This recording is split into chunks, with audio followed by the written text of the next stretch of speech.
Cachemire dont on parle fort peu depuis fort longtemps. C'est tout simplement que cette crise du Cachemire, elle continue depuis 1947, ce qui fait quand même déjà 70 ans. Alors, elle a des périodes où elle est moins intense, elle a des périodes où ça repart, suivant ce qui se passe dans les deux pays, en Inde ou au Pakistan. Donc, la crise du Cachemire, qui est ouverte depuis 1947, a connu l'année dernière une nouvelle escalade, car son autonomie a été abolie par l'Inde. Cette autonomie avait été jusqu'alors accordée à cette province qui est majoritairement musulmane et dont une partie fait partie de l'Inde, est une région indienne. Alors, on va faire un peu d'histoire. L'acte fondateur du Cachemire remonte à 1947, la partition de l'Empire britannique des Indes, qui a été donc scindé d'une part entre l'Inde et d'autre part le Pakistan. Ceci a déclenché une vague de massacres et d'exodes dont on a plus ou moins tous entendu parler.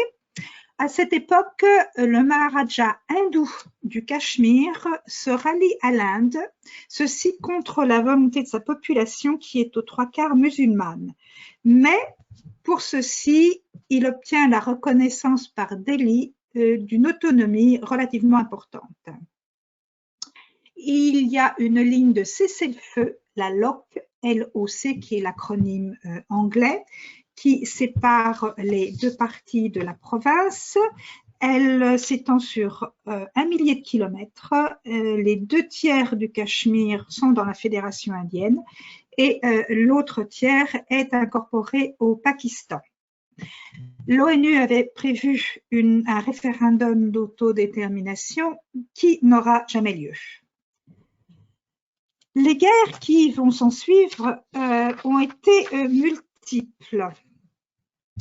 La population musulmane du Cachemire indien reste passive tout au début, et puis en 65 et en 71, deux guerres opposent New Delhi à Islamabad, et elle se conclut par l'officialisation du statu quo signé en 1947.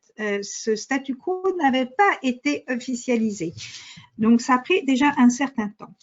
La ligne de cessez-le-feu devient alors ligne de contrôle. Les mobilisations autour de cette ligne entraînent une militarisation croissante du Cachemire jusqu'aux élections libres de 1977 qui sont très favorables aux autonomistes musulmans de la Conférence nationale. Ces autonomistes sont eux-mêmes progressivement débordés par une nouvelle génération de séparatistes cachemiris qui sont d'abord des activistes politiques, puis armés, et cette nouvelle génération est durement réprimée à partir de 1987. C'est un conflit sourd, de basse intensité, qui va tourner à l'avantage de l'armée indienne en 1994. On n'en est pas encore à 2094. Nous avons déjà eu 2 actes, nous allons donc avoir un 3e acte, car les services pakistanais interviennent sur les ruines de la guérilla cachemiri et ils développent des groupes de type djihadiste. Islamabad y voit là un double avantage, tout d'abord de brider le séparatisme nationaliste du Cachemire, qui est tout autant tourné vers le Pakistan que vers l'Inde, et d'autre part de livrer par djihadistes interposés une confrontation qu'ils perdraient d'avance. C'est donc dans cette logique que les militaires pakistanais enrôlent en 1996 un personnage bien connu, M. Ben Laden, et Al-Qaïda, qui assure en Afghanistan l'entraînement des djihadistes qui s'infiltrent ensuite au Cachemire indien depuis le Pakistan. C'est donc une escalade terroriste qui conduit à un nouvel affrontement direct entre l'Inde et le Pakistan en 1999.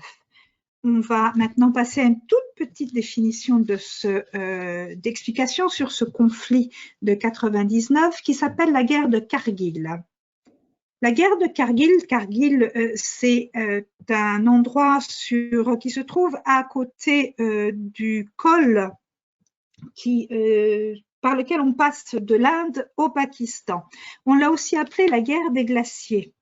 En effet, elle s'est conduite à plus de 5000 mètres d'altitude. Donc, il y a des températures qui atteignent quand même parfois moins 48 degrés, qui limitent les manœuvres. Et dans ce cas, c'est l'armée indienne qui est la mieux préparée.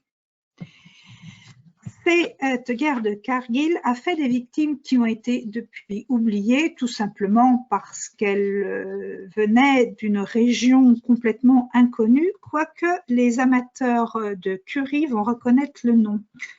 Il s'agit du peuple Balti. Le peuple Balti qui habite au Baltistan. Le Baltistan étant une région enclavée très au nord du Cachemire. Elle est enclavée et curieusement à cette altitude, elle est quand même très fertile. Il y a beaucoup de légumes, de fruits et donc ils sont relativement autonomes. Mais malgré tout, cette population est d'une extrême pauvreté. Les contacts avec l'extérieur ont été jusqu'à cette guerre uniquement limités aux alpinistes qui allaient attaquer le K2. Le fameux K2, c'est pas l'Everest, mais c'est l'autre. Il s'appelle ainsi car il fait partie de la chaîne Karakoram, qui est une chaîne de montagnes voisine de l'Himalaya. Donc, ces populations, en plus de l'agriculture, elles gagnaient leur vie en étant Sherpa, tout simplement. Et donc, c'était les seuls contacts qu'ils avaient eus avec le monde extérieur. Voilà, donc ce conflit a fait des ravages, c'est-à-dire que la population de ces vallées, de ces hautes vallées, a dû descendre vers des vallées plus basses et bien entendu trouver des moyens de subsister, et on les retrouve dans des camps, comme on en voit malheureusement partout dans ce type de conflit, des camps de tentes, et ils sont de plus en plus, bien entendu, ils sont toujours très pauvres. Il y a eu environ 60 000 morts dans ce conflit quand même. Bien, donc ça c'était l'épisode le plus grave de ce conflit en fait, et il y a eu depuis un quatrième acte qui a été mené par le président Narendra Modi, qui a été élu en mai 2014, et avec lui, il n'y a aucun espoir de conciliation. Le cinquième acte, comme je vous l'ai dit, il est en cours sous nos yeux et il a commencé en juin 2018, le pouvoir central de M. Modi ayant pris le contrôle direct de la province du Cachemire. M. Modi a été réélu triomphalement au printemps dernier, au printemps en fait 2018, et il a formalisé cet état de fait le 5 août. Un éditorial du Monde a d'ailleurs décrit le parti de M. Modi comme n'ayant rien à envier aux extrêmes droites occidentales. Les confins indo-pakistanais, déjà un des foyers de tensions les plus volatiles du globe, n'avaient pas besoin de cette provocation supplémentaire. Cette nouvelle dépossession infligée aux musulmans du Cachemire s'inscrit également dans un contexte de persécution de masse à l'encontre de leurs coreligionnaires, notamment en Chine, les Ouïghours, et en Birmanie, les Rohingyas. Pourtant, tout ce que demande le peuple du Cachemire est d'exercer son droit à l'autodétermination, ce droit lui ayant été promis il y a déjà plus de 70 ans. Et c'est bien le plus grave, l'un des éléments les plus graves de ce conflit et de cette longue tragédie, dont en fait personne ne parle, sauf de temps en temps sur la BBC quand on n'a pas de choses plus importantes. Donc quand il n'y a pas le Covid-19 par exemple, qui fait beaucoup plus d'audience. Je vous remercie de votre attention.